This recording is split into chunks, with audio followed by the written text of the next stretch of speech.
All right. What's going on, people? What's going on? It's your boy, Mr. James Carrington, back at it again. And before we get into today's episode,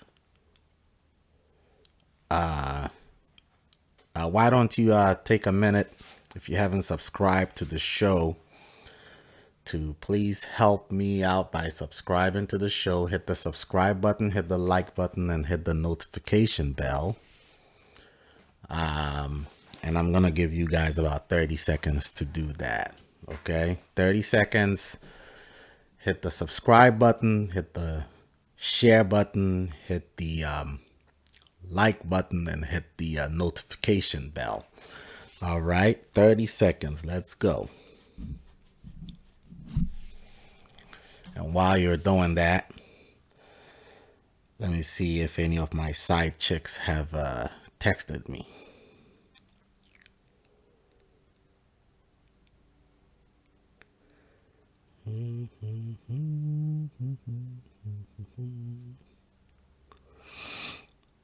Nope.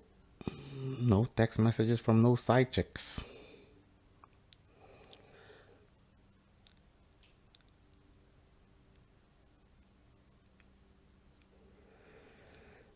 Go ahead, folks. Hit the subscribe button. Shouldn't take too long.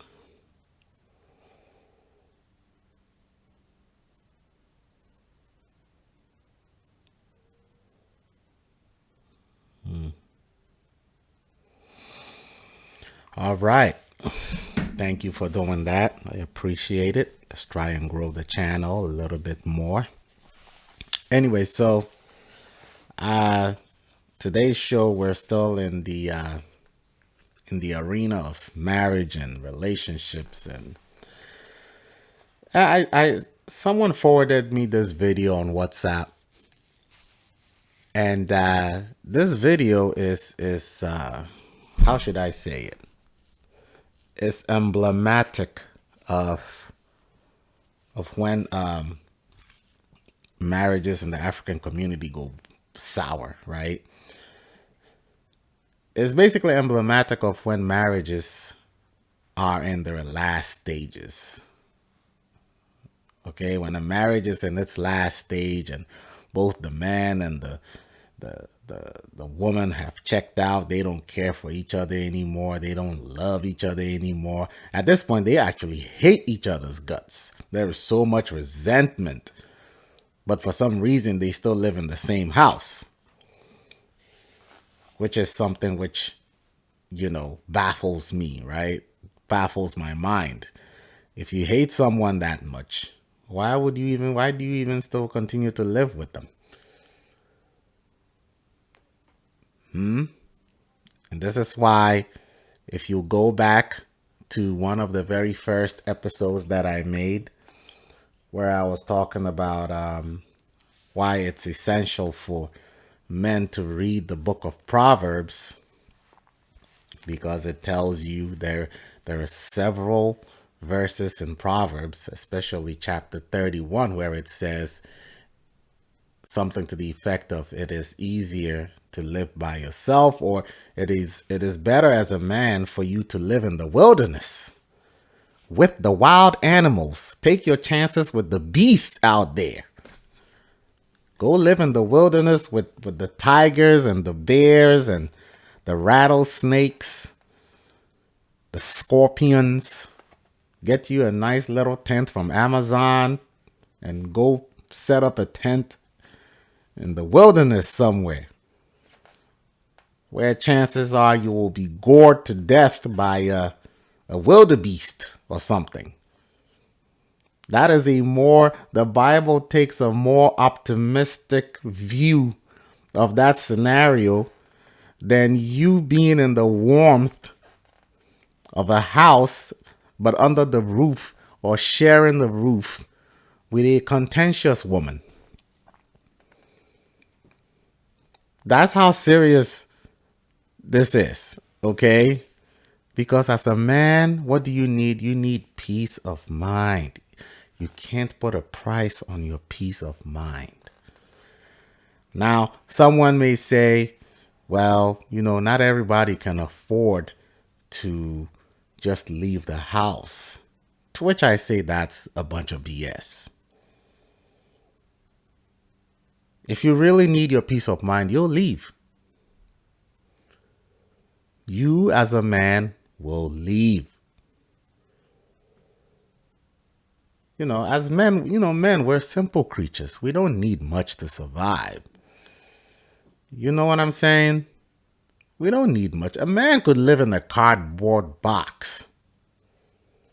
Okay? Now, so even before I get into the video, I'll take this opportunity to try and give this is a piece of advice I am going to give to every man who is not married yet. If you're young, you're single, you're a bachelor, or even if you're dating, you have a girlfriend now with plans to get married one day, right? Here's a little bit of advice that I'm going to give you. Take this from an older guy who's married. I've been married for a couple years now, okay? Make sure that you have, in addition to where you live with your wife, make sure you have a secondary abode, which is just yours. I'm serious. I'm serious about this. You oftentimes hear of, husbands and wives fighting, and then the husband has to go lie on the couch and all that stuff. Depending on how severe the fight was, right? Now, I've done the couch thing before. Well, it wasn't a couch, it was a different bedroom. My first house that I bought had 3 bedrooms. 2 upstairs, 1 downstairs. So, even before I married my wife, every now and then, we'd have our little fits or whatever. It was usually over some nonsense, Like that one time when some girl from Ghana called my phone and I accidentally picked it up in front of my wife, and so we had to spend the night apart. This was years ago, though. This was even before our firstborn came into this world. And she was like, "Go, just go. I don't want to see you." That type thing. Just get away from me. Just go. So I ended up sleeping downstairs. But so the more extreme version of it is, let's say you and your wife are just starting out and you only have like a 1-bedroom apartment or whatever. Or you have a 2-bedroom apartment, but you have kids. So the one apartment or the one room is used for the baby, right? The baby has the crib in there or whatever. So then where are you going to sleep if you get into a fight? You're going to sleep in the couch. Now, I don't know about you, but I don't feel comfortable sleeping in couches. Okay? I need a bed. At least a mattress, an air mattress, something. So I say all that to say this. In order to avoid all that down the line, down the road, just make sure if you can, and this is why you, as a man, you need to work on your paper. First and foremost, you need to work on having some money. Money will make you independent. Money will ensure, as long as you have an adequate supply of money, it'll always make you know, or it'll always give you this assurance, give you this sense of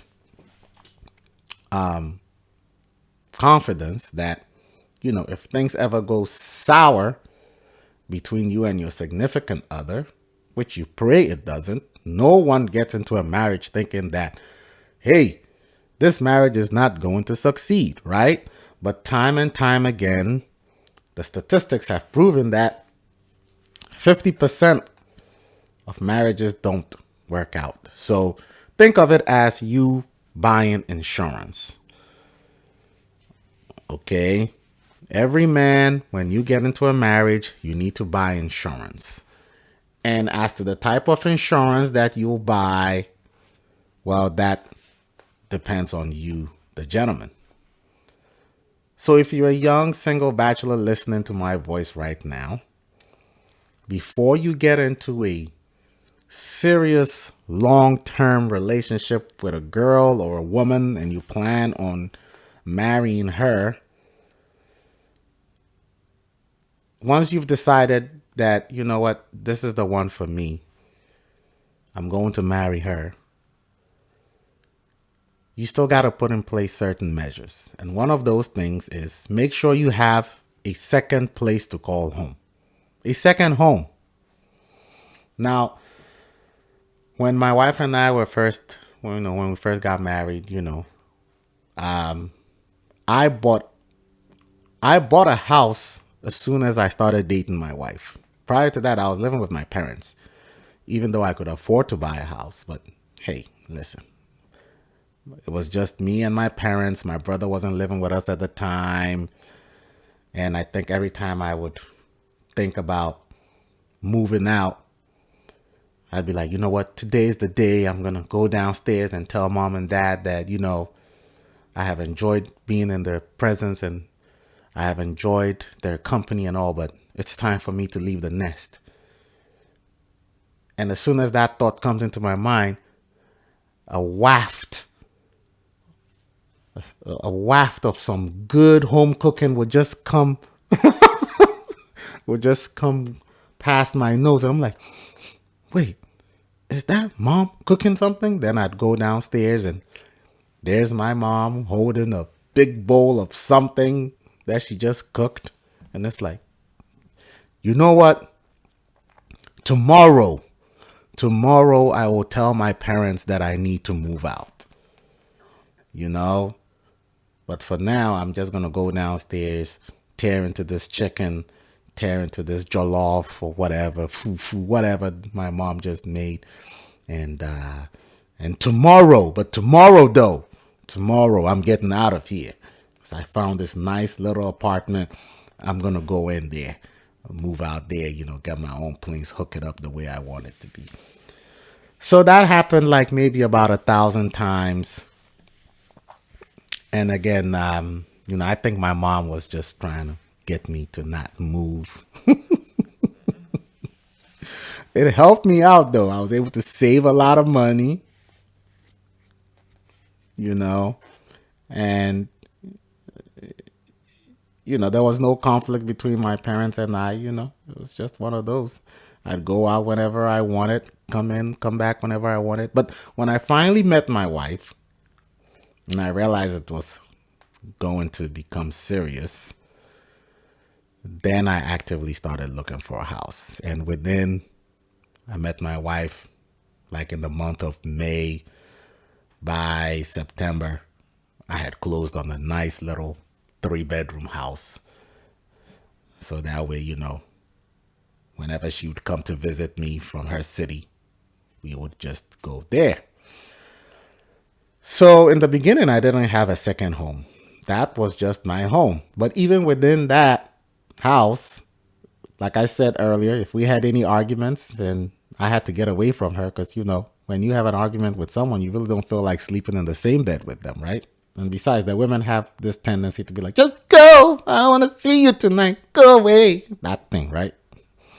Whatever. So I would go downstairs or whatever. But now we bought another house. And that's where we live now. So the old house is over there. I didn't sell it. I don't plan on selling it. But it's my house.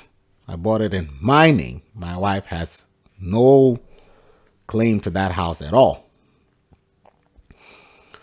So, if God forbid anything were to happen and I need a place to just go real quick, I can always just go over there.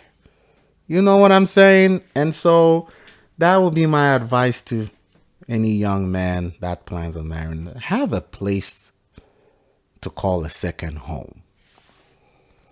Have a place to call a second home because you never know when it might come in handy.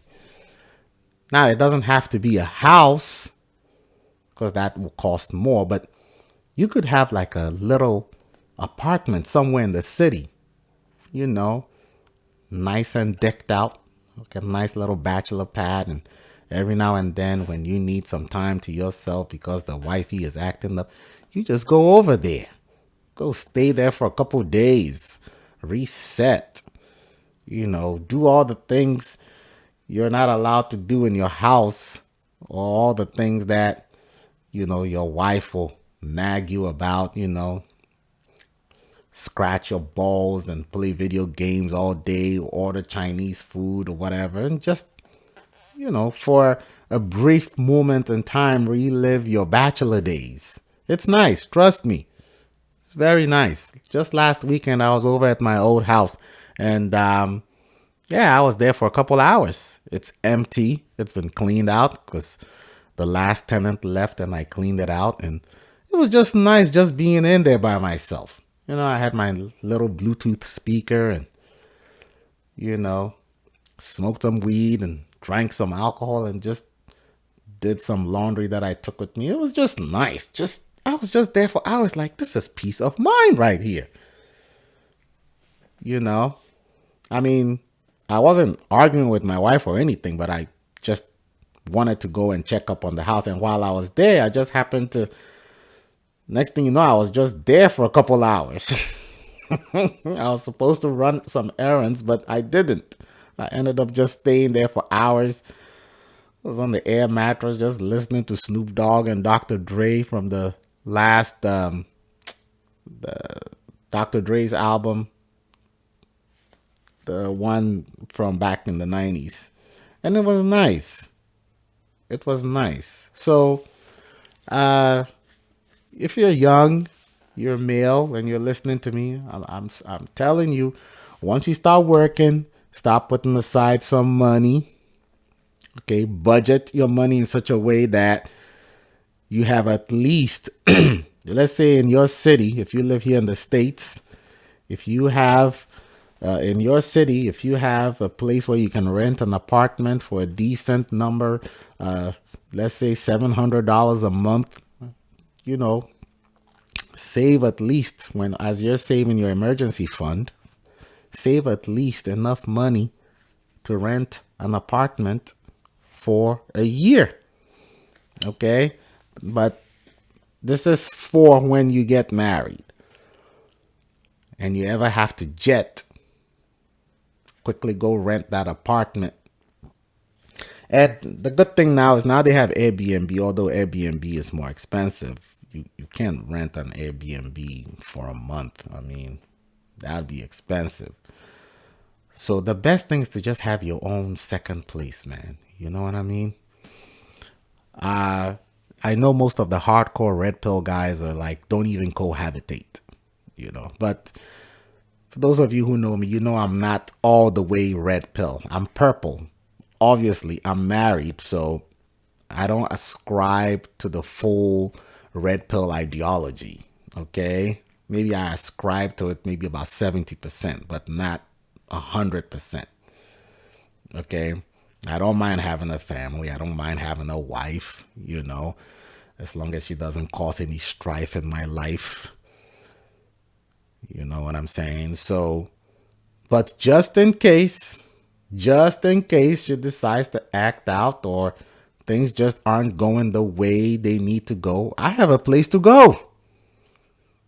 I would rather go there than stay under the roof with a contentious woman. It's very, very important, folks. Anyway, so I had to give you guys that little piece of advice right there for the young men that have started tuning in. Hit the likes button, man. Hit the like button if you haven't done so, and hit the subscribe button if you haven't done so. And also, if you're enjoying what you're watching and listening to, please share it with your friends and family and tell them also to subscribe. So anyway,